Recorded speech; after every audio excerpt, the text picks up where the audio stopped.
Okay guys, here's the day, the big reveal of what I picked up. This is the two-wheel monster equipped with, bam, there she is. That's right, baby, with the new running board, LED light running board. Hey, don't knock it till you try it. It's like, nah, let me stop cycle cruising, let me stop. So I talked about doing a 2 for switch, 2 for 1. And what we got is right there.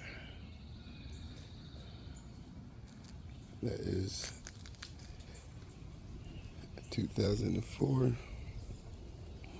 Honda Magna. I'm sorry, a 1994 Honda Magna.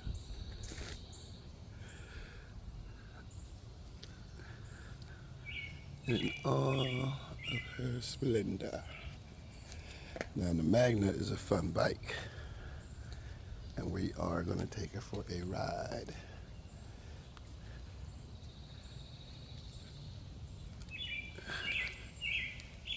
Great handling, known to be rippers. But yep, that's the Honda Magna. Let's go for a ride. We got the Magna. Let's take a little look at her. Oh yeah, now that's nice. You might be asking me, Zed, did you really give up the ZX14 for a Honda Magna? And my answer to you would be, in a way, I did. It wasn't just for a Honda Magna. I got rid of the ZX14 because, one, my boys aren't out here that I usually ride with. I'm ready to actually start cruising again. A lot of you may know that I've always had a cruiser and a sport bike, but the roads out here in Georgia are more suitable to a cruiser. There's a lot of nice sweeping roads out here, so that was one of the reasons. The other reason is I wanted to slow down. You know what I mean? I don't know how to say no. Even though the ZX14 is a bike that you can cruise on and have enjoy your ride, slow down, and it won't be, winding up, asking you to give it more and more. It'll do whatever you ask it to do. I always ask it to do the wrong thing. A good example of that is I always tell people, hey, ride your own ride. But the truth of the matter is, for me, if I'm being honest, my ride is the ride of the person who thinks they're the fastest. I'm not the fastest or the best rider, but it doesn't stop me from trying to be the fastest. And it makes me willing to do things with my bike that others may or may not be willing to do between cars and things of that nature. So for that reason alone, I definitely wanted to give up the bike. And the other thing too is that I don't have the same support system as far as maintenance and stuff like that I like to keep done on my bike. I was with the master mechanic who was the specialist in the ZX14, and anybody knows that the ZX14, although it's a great engine and it's pretty bulletproof, when you do have to do things like spark plugs and tires and sprockets and stuff like that, that requires taking the bike to a shop. So instead, I decided I didn't want to do all of that. It goes through tires like crazy. I just want to chill out and have a nice chill ride, I hope. So I got the Honda Magna. That's kind of still have a little bit of that sport bike feel. Hopefully she's warm enough. Have a little bit of that sport bike feel without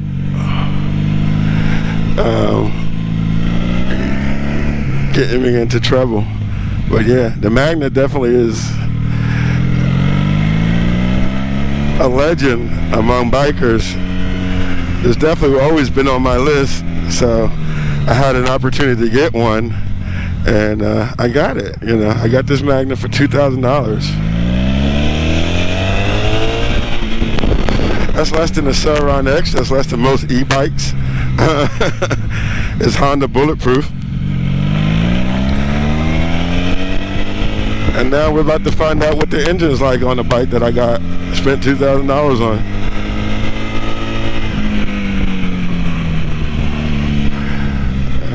Got a little bit of pull. See, it revs up to 10,000 RPM. Red line's at 12, but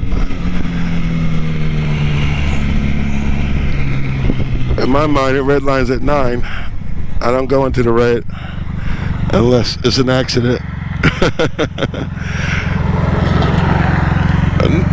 The 14 might make you go into the red. You jump on it, you get there real quick. Well, let's find out what this Magna can do.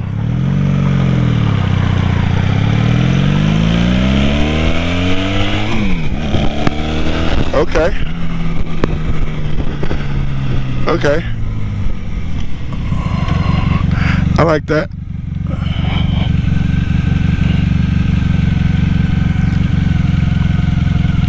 I guess that makes me a Honda boy now, huh? I love all bikes. I don't know how I have to say that a million times. I don't have a brand affiliation. I love Harleys. I love Victories. Only bike I can't say I love is Triumph, because I never tried a Triumph. But I'm sure if I got on a Triumph, I'd love one of their bikes as well. For me, it's not about the company. It's about the bikes that make me feel good. Now, Kawasaki is a company that I'm especially fond of because they make some really solid bikes. Well, I'm very fond of Honda as well. I've owned a Honda Valkyrie. I've owned the Honda CBR 600RR. And I think Honda makes a great product. Never had any problems with it. We had this old Honda generator at work that we laugh about, but it's bulletproof. Hondas are generally bulletproof, so. But this feels good, man. Get those RPMs up a little bit. We're moping around right now in third gear. She's definitely nimble. Definitely nimble. Try to give some 103 some fits too. Oh yeah. Oh yeah. That's nice. She bang. I do like the fact that it is a tachometer on it. A lot of cruisers don't come with a tach or a gas gauge. This one gave me one of the two. It gave me a tach. So one of the things I was looking for when I first decided that I was going to switch up my bike was, honestly, I wanted a cruiser that I could get on that would have cruise control, would have a radio, that was powerful, wasn't just sluggish. I wanted the cruise and comfort with the option of speed and power. And listen to my music. Those were the criteria that I was looking for. And I may have gotten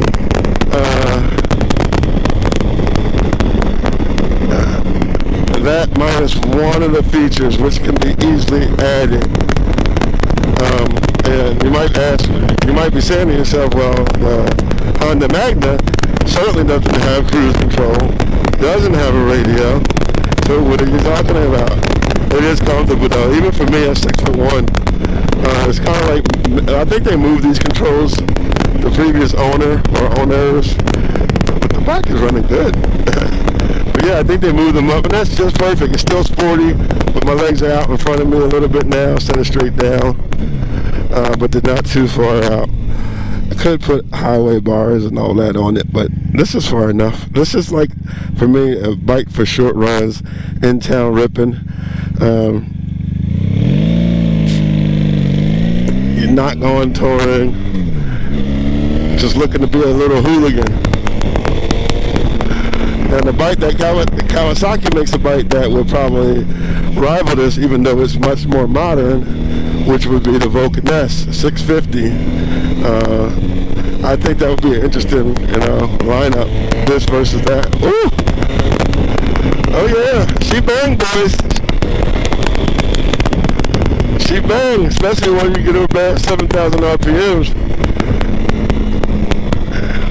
But yeah, the Vulcan 650 is a bike I think that Kawasaki makes that will compete with this. And I was looking at that as a little in-town ripper bike.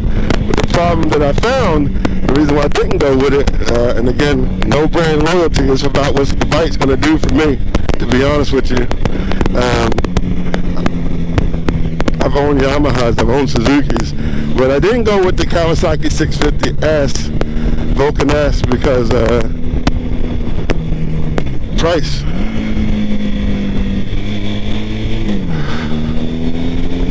Oh, that's second gear. Okay. It was because of the price. Like the price of a Vulcan S was like $5,000. And I wasn't, I wanted to get a lot of bang for my buck if I was going to get rid of my, the love of my life.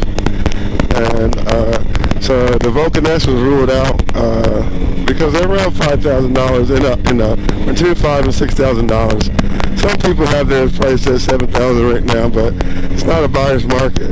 I mean, it's not a seller's market right now. It's definitely a buyer's market. Not everybody's got cash like they did over the last 2 years. And people may have gotten comfortable with posting the bike and then just sell it real quick, but you got to work a little harder and a little longer nowadays.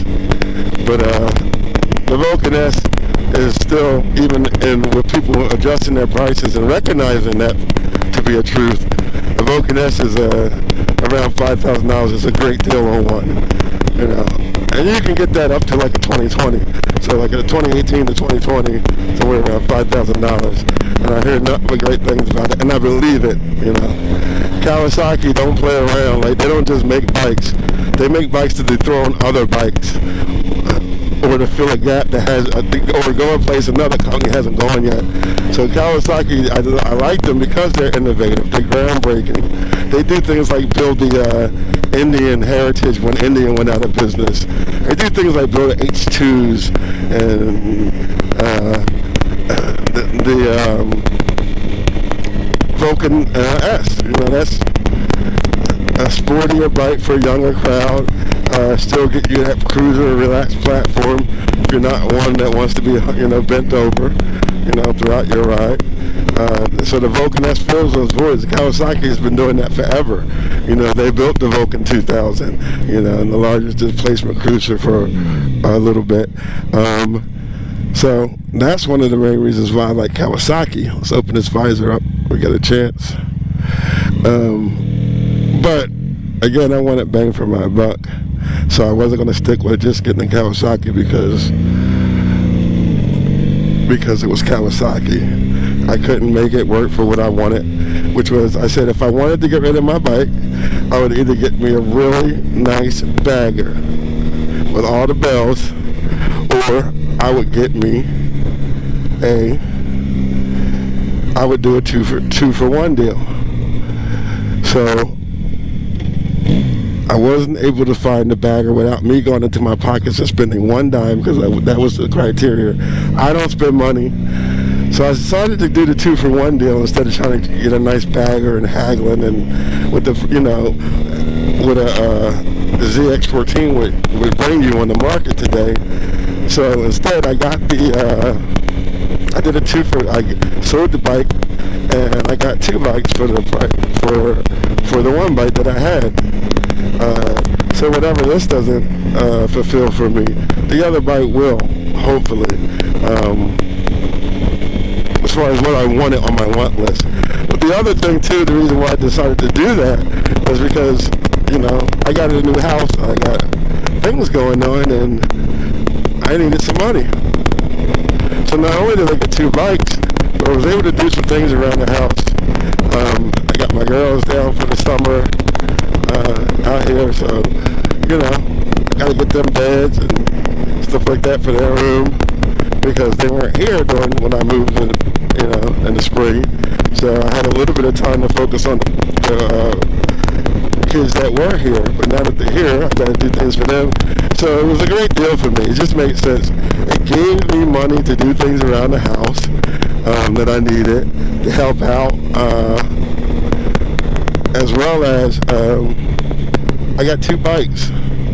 and I'll reveal to you what the other bike is in another video.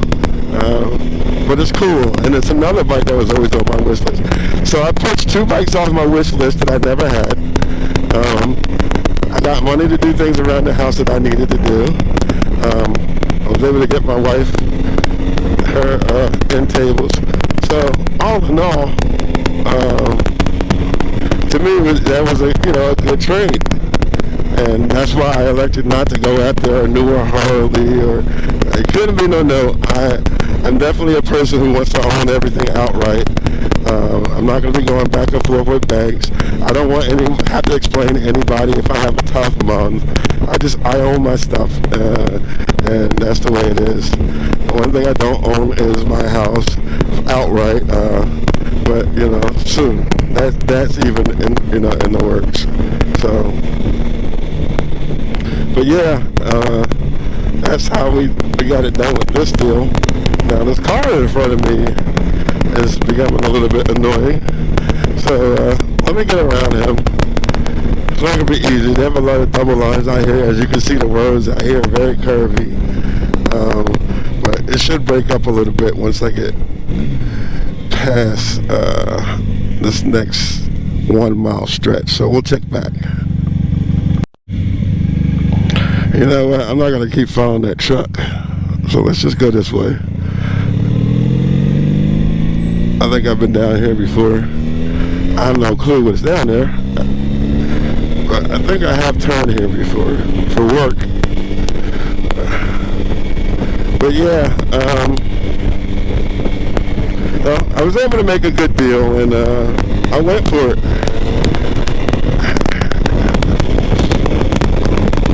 Oh yeah. Oh yeah. I can see how that would be fun. Oh, she pulling. Woo, she gets nuts when you get around 78,000 RPM. Slow down. I have no idea what's around this curve. Alright, well, it's a good road to turn down so far, at least. Gotta wait for that slow traffic. You see a lot of double lines. Not really many places to pass out here.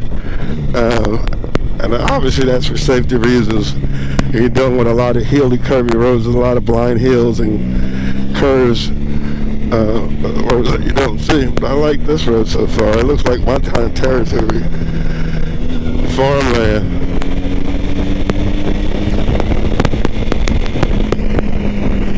So now I know which way I would want to go.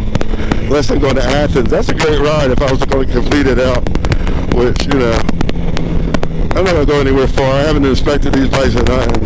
I just really was pouring down when I got this yesterday, so I hadn't had a chance to go anywhere. I wanted to stretch his legs out. I know the bike runs pretty good because the owner was out riding the day that I bought it from him. He was actually up in the mountains with the bike, and he really didn't want to let it go, and I'm glad he did. But at the price that he did, he stuck to what we agreed upon because he was having second doubts, and I know that because trust me, I went through it. When the man came to pick up the ZX14 off of me. It was different. I never felt that way about another bike leaving. It was always like, all right, well, on to the next venture, but I know and knew that I would miss that bike, and I will miss that bike.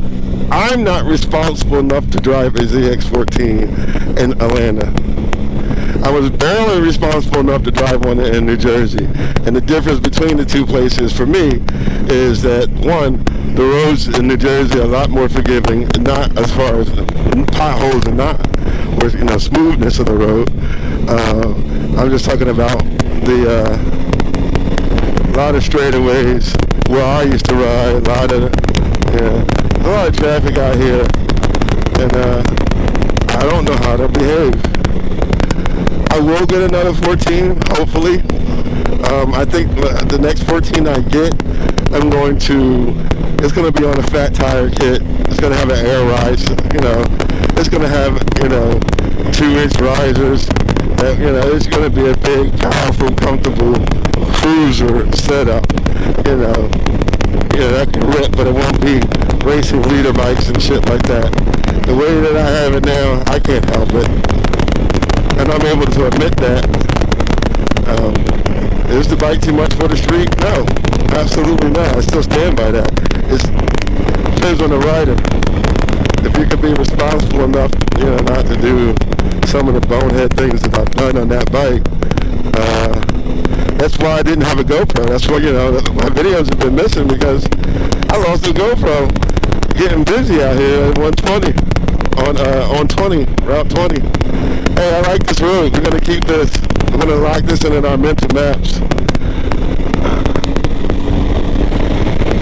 Yeah, I like this.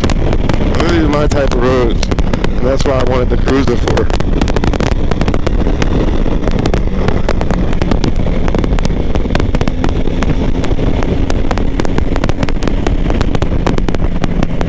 But yeah, so far I'm liking the Magna.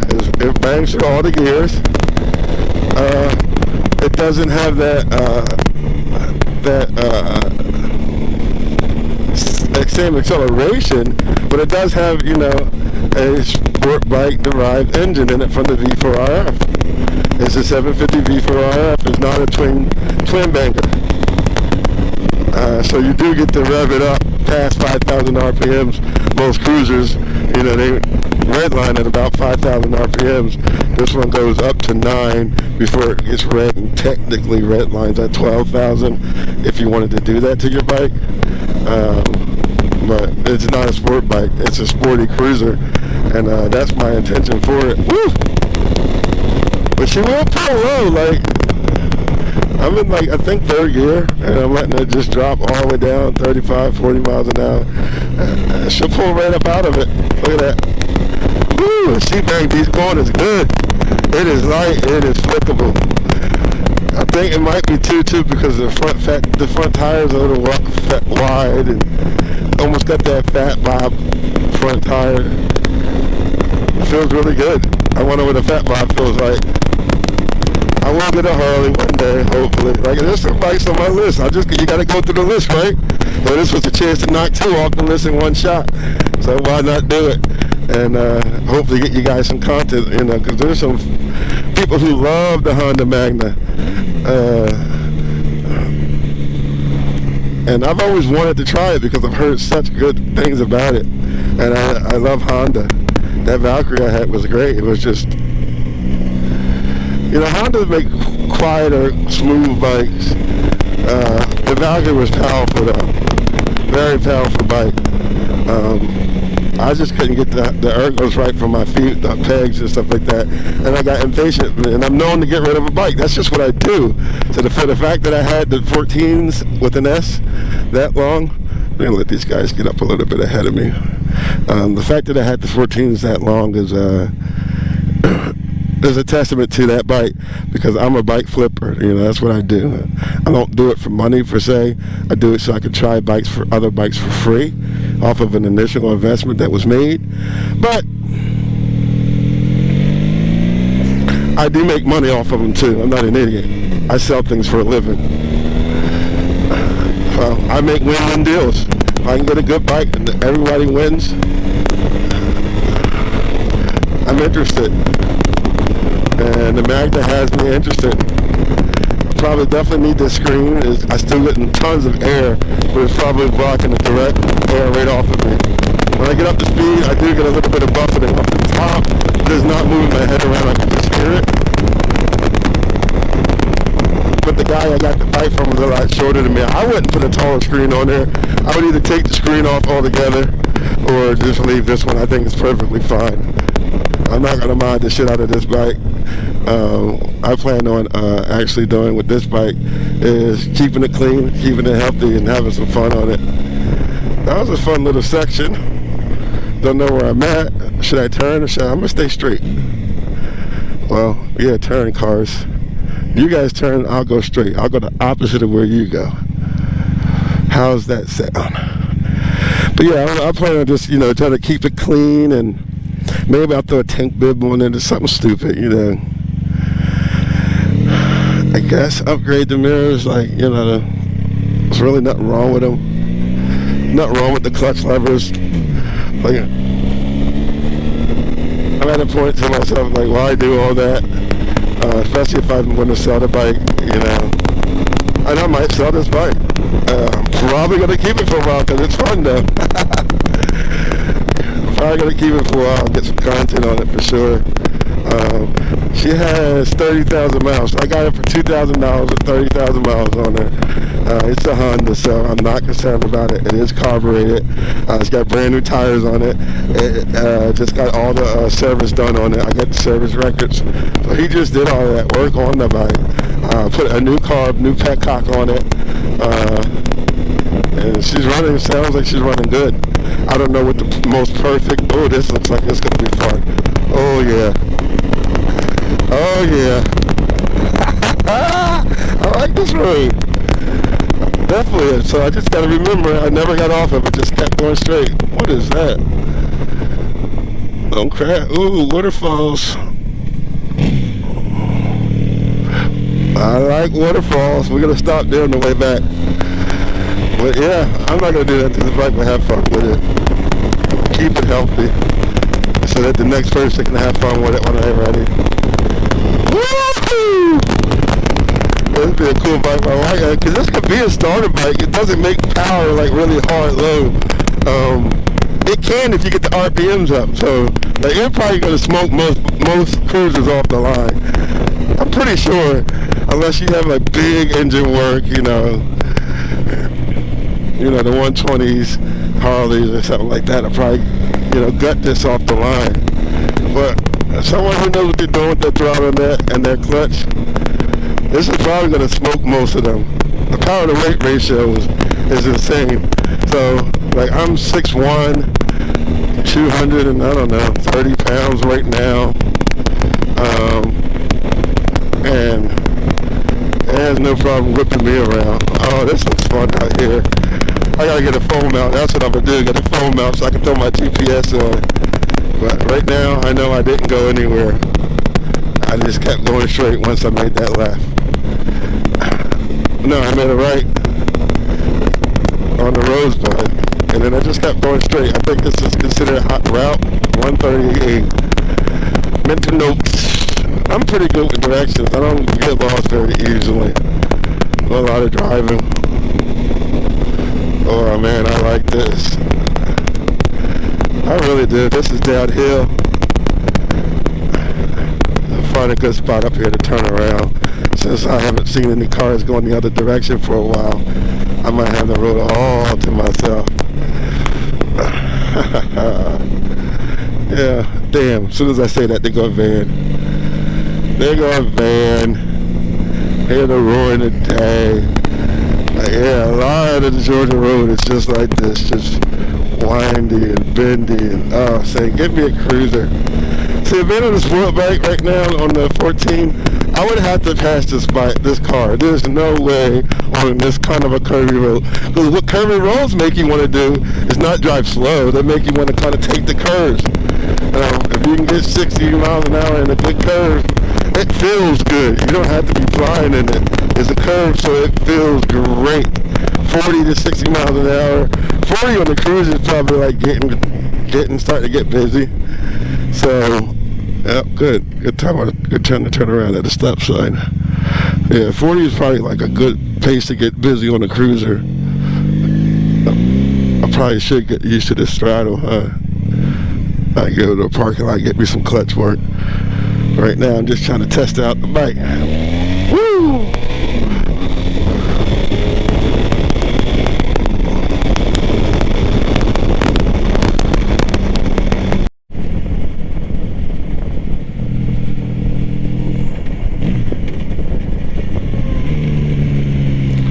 Alright, first gear, let's have it. Oh yeah. Most cruisers are going to be in trouble with that first gear pull. Yeah, they're going to be in trouble. She speeds up real quick for a damn cruiser. Woo!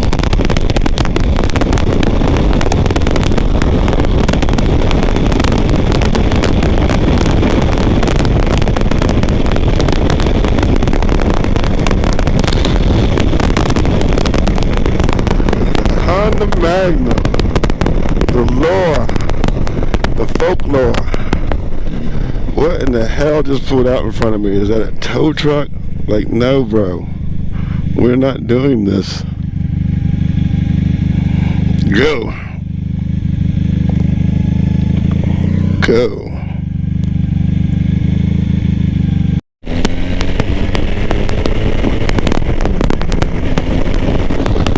Woohoo!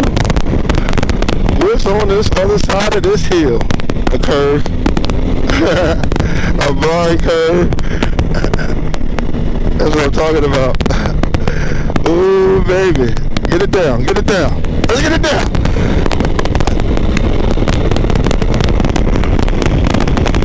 Oh, yeah. I like this route.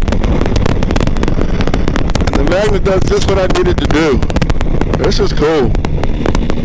We might hang on to this little bad boy for a while. I put like 4,000 or 5,000 miles on there.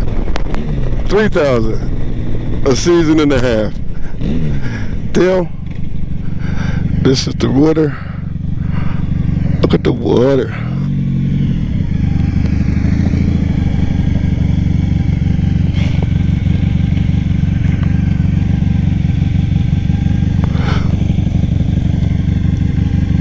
Kickstand placement is really weird on this bike.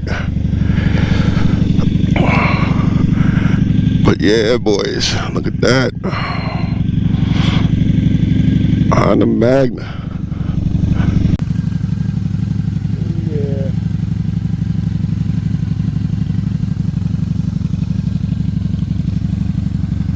Just in time, a truck coming. Woo. Let's get out of here. Crazy motorcyclist.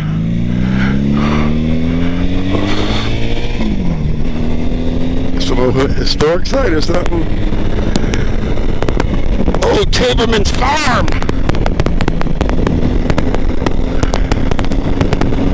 The Taberman's Farm.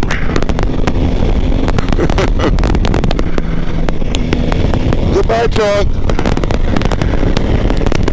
Woohoo! Another blind hill. What's over it? A left-hand sweeper. And a truck. And a van. Oh no!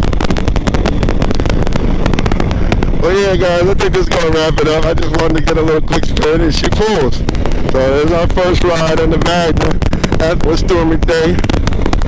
And we'll check back with you later. I'm just going to break out now and open my visor and enjoy this ride. Deuces.